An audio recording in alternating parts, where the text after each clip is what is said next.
হেই everyone, আজকে আমি এসেছি আমার মাসির বাড়িতে আমার দ্বিতীয় আইবুড়ো ভাত উপলক্ষে। সকালবেলায় স্নান করে আমি গেছিলাম ছাদে, আর এখান থেকে আমি তোমাদেরকে ছাদের ভিউ দেখাচ্ছি। মাসির বাড়ির ছাদ খুব সুন্দর, অনেক দূর পর্যন্ত দেখা যায়। তো চুল শোকানোর জন্য এসেছিলাম ছাদে, তারপরে ছাদ থেকে নিচে নেমে দেখি মাসির আয়োজন সম্পূর্ণ হয়ে গেছে। খুব সুন্দর মাসি আয়োজন করেছিল, আমি সংক্ষেপে তোমাদের সাথে শেয়ার করছি।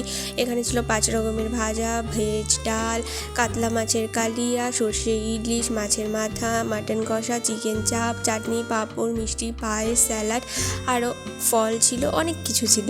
আর এইখানে আমার মাসি আমাকে আশীর্বাদ করছে। মাসি অতটা ক্যামেরার সামনে আসতে কমফোর্টেবল ফিল করে না, তো সেই কারণে আমি মাসিকে সাইড থেকে তোমাদেরকে দেখিয়েছি, যেখানে হাতটাই দেখা যাচ্ছে।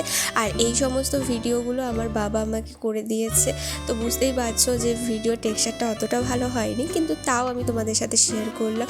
আমি চেষ্টা করেছি আমার সমস্ত আইবুড়ো ভাত তোমাদের সাথে শেয়ার করার জন্য। এরপরে আমি আরও আইবুড়ো ভাতের ভিডিও তোমাদের সাথে শেয়ার করব। কিছুই না, কারণ এই জিনিসগুলোই জীবনের শেষ পর্যন্ত স্মৃতি হয়ে থেকে যায়, আর আমিও পরে এই জিনিসগুলো দেখে স্মৃতিগুলোকে মনে করতে পারবো। খাওয়া দাওয়ার হয়ে গেলে আমরা গেছিলাম আমার একটা ফ্রেন্ডের সাথে মন্দিরে। মন্দিরটা ভীষণ ভীষণ সুন্দর ছিল, এত ভালো পরিবেশ ছিল যে মন একেবারে শান্ত হয়ে গেছিলো।